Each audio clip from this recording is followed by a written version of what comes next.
Oh, good morning, good afternoon, good evening, whenever you are watching this. Know that I appreciate you. It is I, Jay, and I'd like to welcome you to another day in the daily life of Jay. It is Wednesday. Or is it Thursday? It's Thursday. January 7th, 2020. Lopsided there.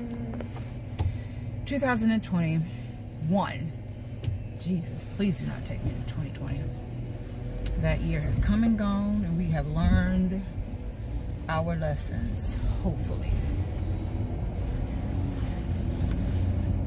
And I am headed to, as usual, work. That's a pretty color on that Cadillac. And how you doing this morning? How did you sleep? How was your day yesterday? Did you get some things accomplished? Did you sleep well? What'd you eat for dinner? Huh? What'd you eat? I know what I ate, and I couldn't finish it. And I tried, but I was unsuccessful. And not because it wasn't good, but because I was just tired. And I did get full. We had Popeyes for dinner last night. The husband decided that he wanted Burger King. And I didn't want Burger King. And I didn't feel like cooking. And I knew he wasn't going to eat leftovers from Sunday, even though I tried. So he's like, let's go around the old neighborhood, because there are a lot of restaurants around our old apartment. And he's like, let's go over there, and then that way we can be over at the Burger King, but then you have all of the other restaurants, and you can pick from what's there. Well, I knew I didn't want a sandwich. I knew I didn't want a burger or anything like that. So I had to figure it out. And on the way there, just before we got off the freeway, I said, Popeyes chicken. So that's what we got. But the crazy thing is, and my husband really still likes to cook and buy food as if all of the kids are still in the house with us. I was fine with just getting 2 pieces of chicken with one side. I'm trying this freeway today. It looks better today than it did yesterday. 2 pieces of chicken, one side, and a biscuit. Well, he didn't really know what he wanted. That was really very clear. But instead of him saying he didn't know what he wanted and go ahead and take him to the Burger King when I finish getting my food, he says, well, for what we're paying, we can get 8 pieces of chicken. And I'm like, we don't need 8 pieces of chicken. It's just us. And you're not going to eat the leftovers. So we order the 8 pieces of chicken. We get to the window. But while we're waiting and lying to get to the window, he finds in his app a coupon for 10 pieces of chicken. So guess what we ended up ordering? But we didn't order it then because they got impatient with us and he hadn't logged into the app and blah blah blah. I didn't see that I could just push the button and get the code, blah blah blah. So we went around, we went to Aldi's to get some stuff, and then we came back to Popeyes and we ordered the 10 pieces of chicken. So we're sitting at home and we have the 10 pieces of chicken. I'm eating, he's eating, we both get full before we finish what's on our plates. We each only had 1 piece of chicken because all they had were breasts and drumsticks. And we did get a couple of thighs. By the time we came back, they had a couple of thighs, so we got a couple of thighs. So we're both trying to eat on a breast and the rice and the mac and cheese that he wanted. And then he also had mashed potatoes. So we're both trying to eat on this food. I couldn't finish my breast. I didn't even eat half of it. He couldn't finish his. I don't think he ate half of his. So I say to him, while we're watching, and not to be political, but while we're watching the foolishness as it's continuing to unravel in the Capitol last night. But anyway, so I say to him, I see us throwing half of this chicken away because we're not going to eat it. You're not going to eat leftovers. So he said, call the kids. So I do. That's where I got a bill due today. I just had a reminder pop up. Is it today or tomorrow? I think it's tomorrow. So I called the kids. My daughter came by and got the food on her way home from work. And she was like, good, because I am hungry and I didn't feel like cooking. There you go. But then I also gave her my fish from the night before, which I mentioned in my video, in my vlog yesterday. So I say to the husband that I'm going to, while we're over in the old neighborhood, I'm going to go to that restaurant that botched our order and overcharged us. And the husband says, babe, it's not worth it. It's not worth it at all. It was our fault because we did not do what we normally do, which is check our food before we leave. So it's not worth going over there. They're going to act brand new. They're not going to give us our money back. You're going to get upset. I'm going to get upset. It's going to be a thing. Don't worry about it. So I said, okay, fine. It's a loss. And he said, what do they always say?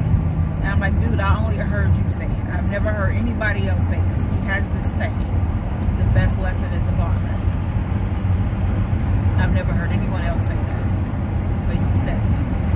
And so I respond. And he's like, exactly. We paid for that lesson last night. You always check your order before you leave. I said, you're right. You're absolutely right. So last night, before I left Popeyes, I checked our order, and sure enough, there was something missing. So before I pulled off, I had her give me what was missing. So yeah, that was dinner last night. We continued to watch the foolishness unfold in the Capitol with this whole voting. To a degree, it is the voting. They're confirming the electoral votes, and I ended up falling asleep eventually and not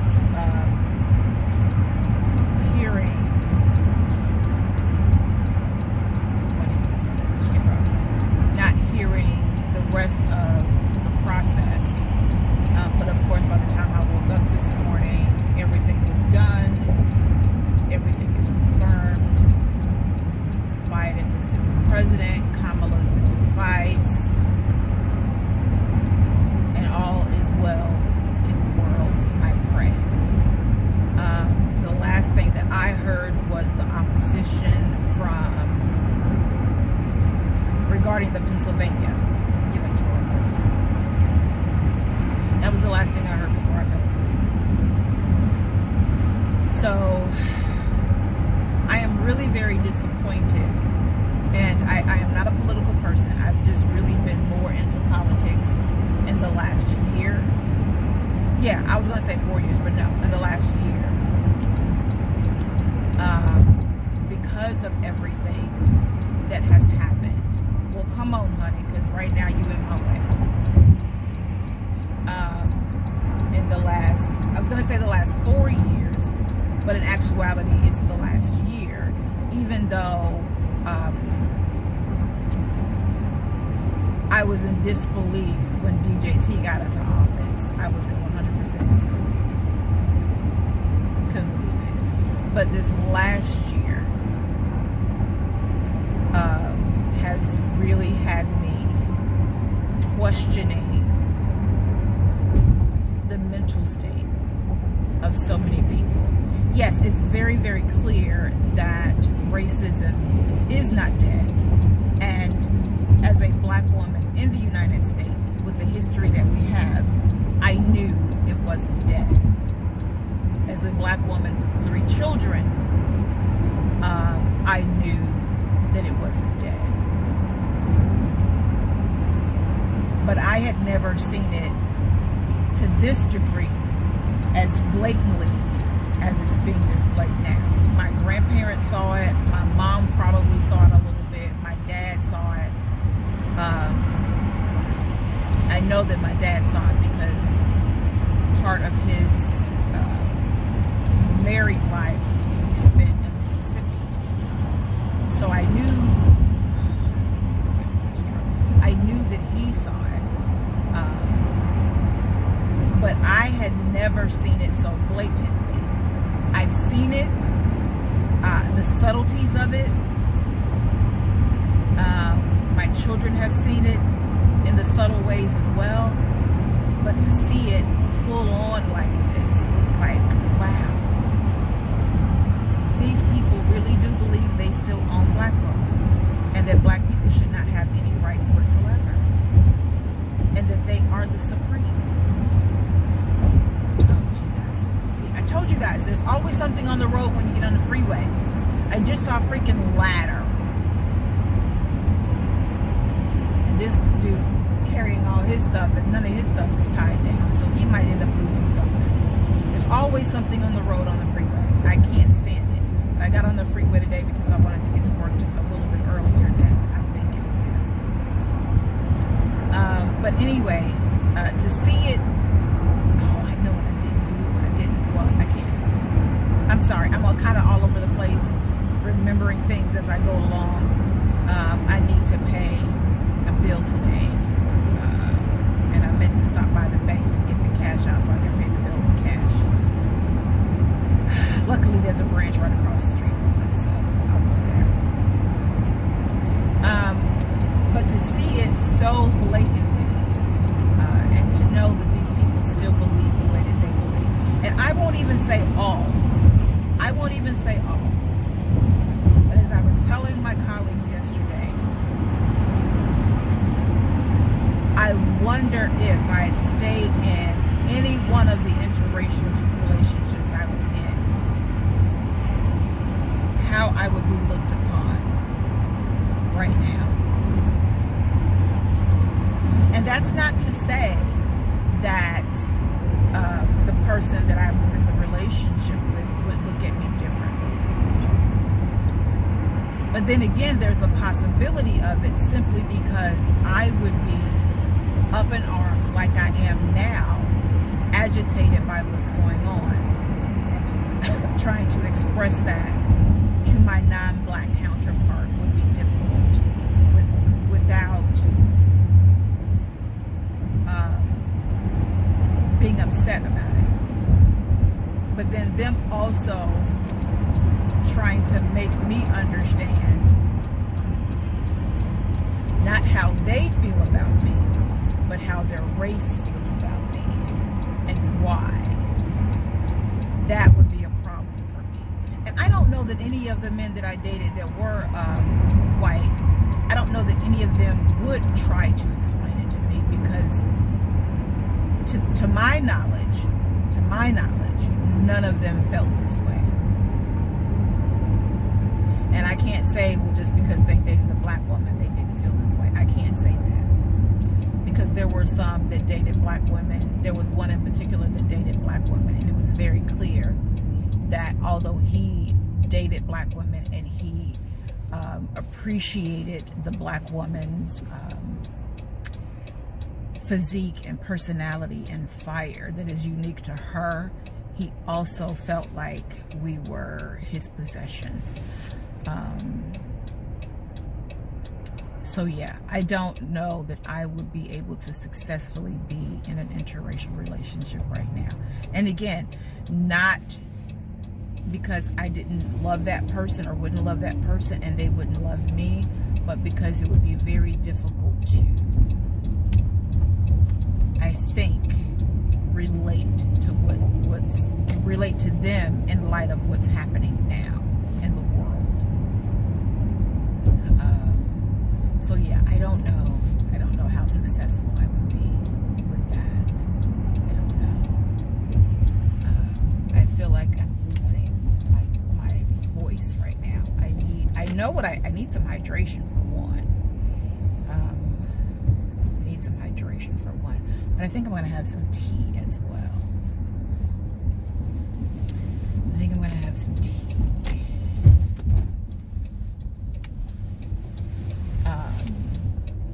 So yeah, I'm flabbergasted by the reaction of some of these people. And it solidified for me, and I said this yesterday, as many people did yesterday. And I even replied to or commented on someone's Twitter that the truth of the matter is, had we as black and brown people done what those people did last night, or yesterday afternoon rather, if we as black and brown people, in support of especially the Black Lives Matter movement, if we had done that, we'd be dead. We'd be dead. And if we weren't dead, we'd be wounded and in jail, possibly beaten and charged with treason or terrorism.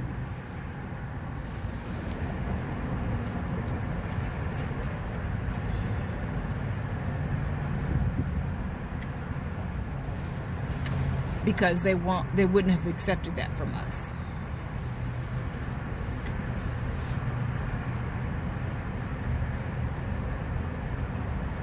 It wouldn't have been okay for us to do that. As a matter of fact, it wasn't okay for us to do that. If you look at the images from when we were on Capitol Hill, you would see it was much different. Much different.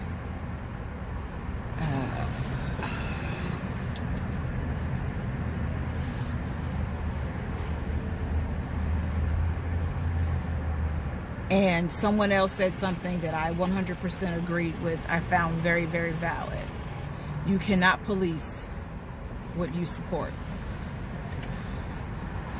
The behaviors of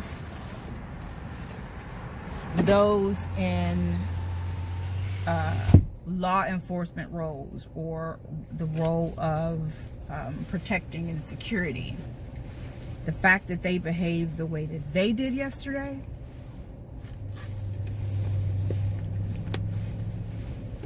how do you police what you support? You can't. You're double-minded. It's impossible to do. And it did not help. I need to clean my hands. I should have done that before I close that purse.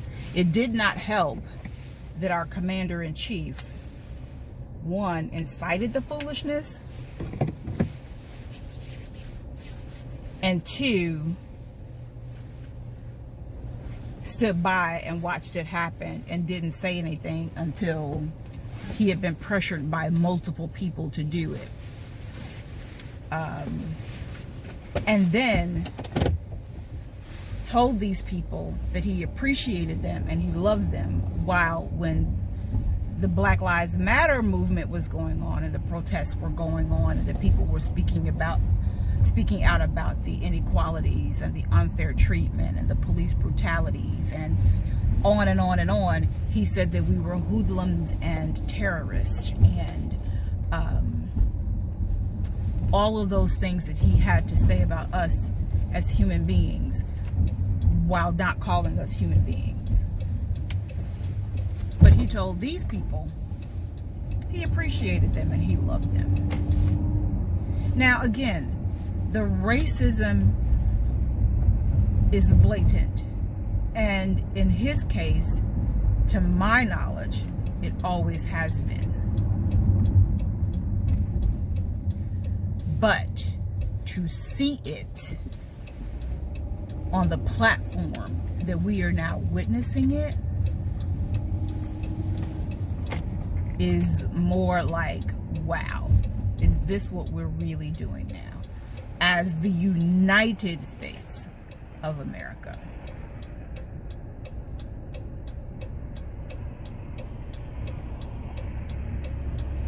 We must be the laughingstock of the world. I don't see how we could not be the laughingstock of the world. I don't see how we couldn't be. To know that this is what we've come to, whether it be the Democratic or the Republic, to know that this is what we've come to. It's so sad. But I was telling a colleague yesterday, it's not that I want to live in another country. I don't even know what it would be like to live in another country. I don't even know if I got there to visit it, if I would be all right with living in another country. As a matter of fact, the only other place that I have said that I wanted to live that was not within these connected states was Puerto Rico.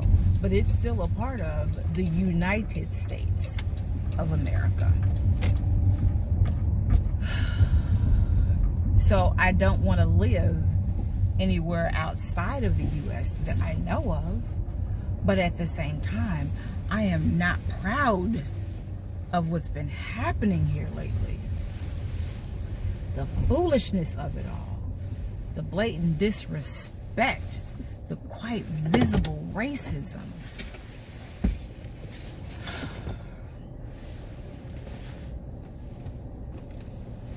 I just don't know what I mean. But here's the other part of this. I am grateful for, believe it or not, I am grateful for the visibility of it all, because what it has done is really shown people that it still does truly exist. And it's also showing people who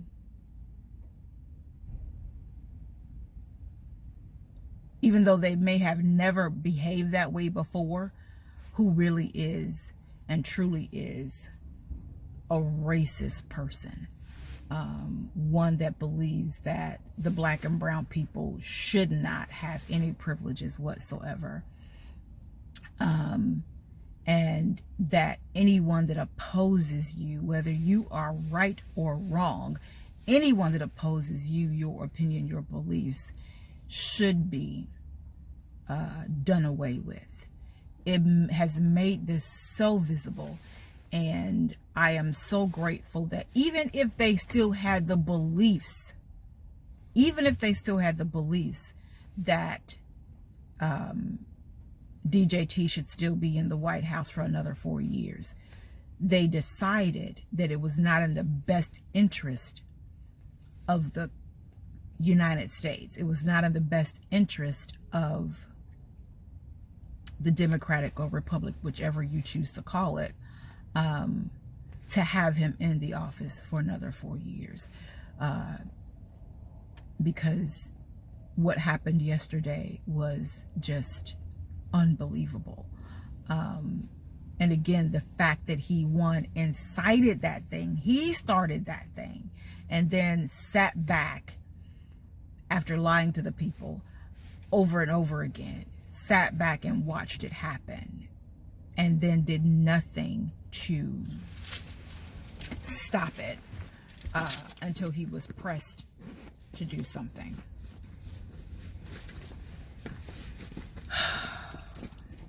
It was a sad day. It's still a sad day. It's been a sad 4 years. It's been a sad 4 years under, to a degree, the dictatorship of it all.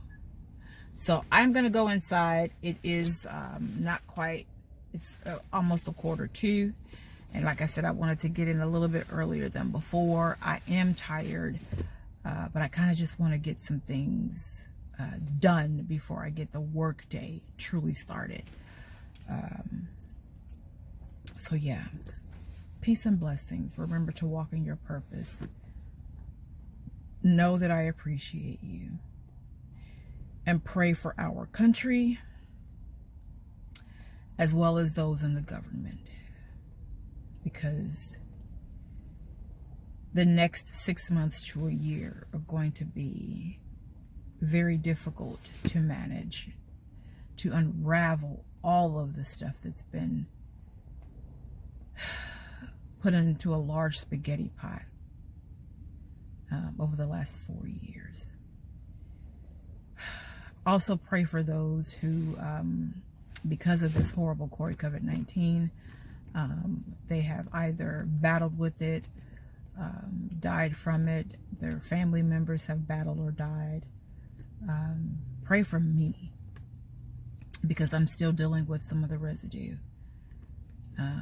And I think that's kind of why I feel the way I do right now, because I'm still dealing with some of the residue of it. But yeah, just pray. Those who believe in the Father, the Son, and the Holy Ghost, as I believe. Those who believe that Jesus is Lord and Savior, as I believe. Pray. Now, I want you, if you believe in something else, you can believe in whatever you believe in. That's your absolute right as a citizen of the United States of America. It's your absolute right. But if you believe other than I do, I appreciate you, but I don't need your prayers. And that's just me. That's just me right now. I appreciate you, but I don't need your prayers if you don't believe as I do. Oh, that's interesting. Gone little squirrel. He's building his nest for the winter. All right.